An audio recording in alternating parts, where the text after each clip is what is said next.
नमस्कार. तर आज आपण गव्हाची खीर बघणार आहेत. तर त्यासाठी लागणारे साहित्य तर हे खपले गहू आहेत.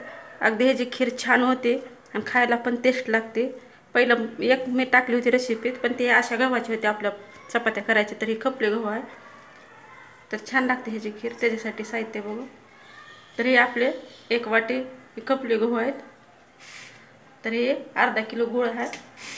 हे एक कच्चा नारळ आहे, एक हे थोडे काजू बदाम 10-12 विलायची आणि थोडेसे तांदूळ टाकायचे. आणि गोड कोणताही पदार्थ असला तर थोडं तर मीठ लागतंय. ते थोडंसं मीठ घेतलंय मी. इकडं मी कुकर ठेवलंय, गरम पाणी करायला ठेवलंय कुकरमध्ये. तोपर्यंत काय करायचं,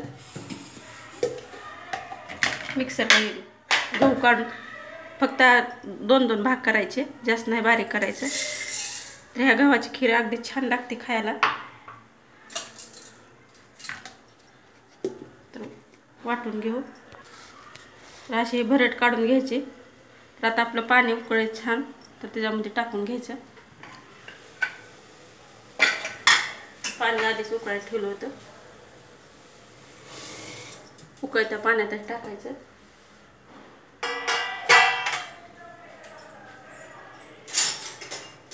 आपल्या गाठी ते काय होणार नाही. हलवून घ्यायचं म्हणजे आपल्या गाठी ते काय होणार नाही. तर ह्याला शिट्ट्या जास्तच लागते, तर 4-5 शिट्ट्या काढून घेऊ.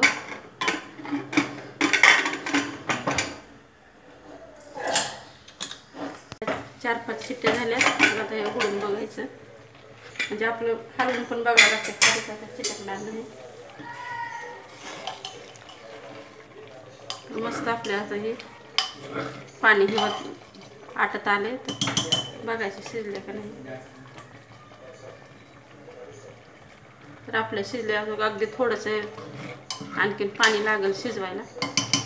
आतनं उघडून बघायचं नसता, खाली चिटकत आहे. तर मी तिकडं पाणी गरम करायला ठेवलं. पाणी ओतून घ्यायचं, ह्याच्यामध्ये गरमच पाणी वाटायचं म्हणजे लवकर शिजते. आणि स्तवरी आता कुकरचं झाकण ठेवून 5-1 मिनिट आणखीन असं शिजू द्यायचं.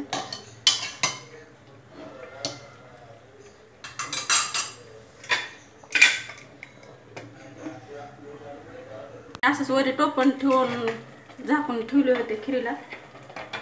खीर शिजली का नाही बघा. आता असा पांढरा कलर आला आणि पापडी आल्यावर झाले, तर खीर शिजली.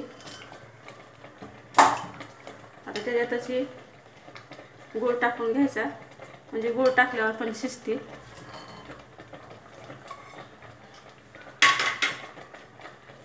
काजू आहेत ते टाकायचे, बदाम, ते विलायची पावडर आहे. थोडी साखर टाकून वाटली म्हणजे लवकर आपली विलायची वाटते.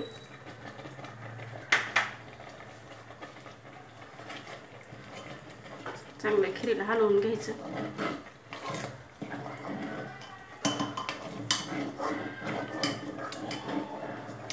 आणखीन गोड ते टाकल्यावर 10-15 मिनिटं शिजू द्यायचं.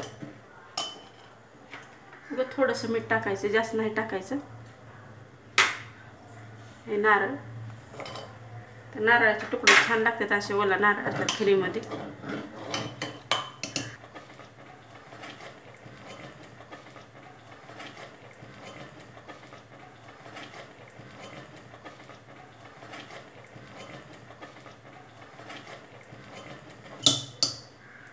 पाच 10 मिनिटं असं शिजू द्यायचं. आता गूळ टाकल्यामुळं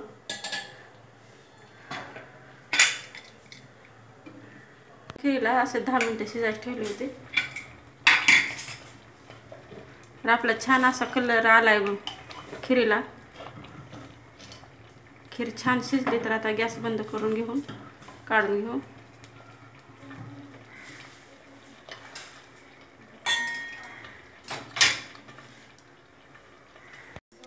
तर खाण्यासाठी खीर तयार आहे, अगदी छान लागते. तरी मी तूप साईडलाच ठेवले, कुणाला आवडते ना आवडते म्हणून. तूप, दूध आणि खीर एकदम मस्त लागते खायला. आणि खपली गव्हाची छान होती खीर, अगदी चविष्ट.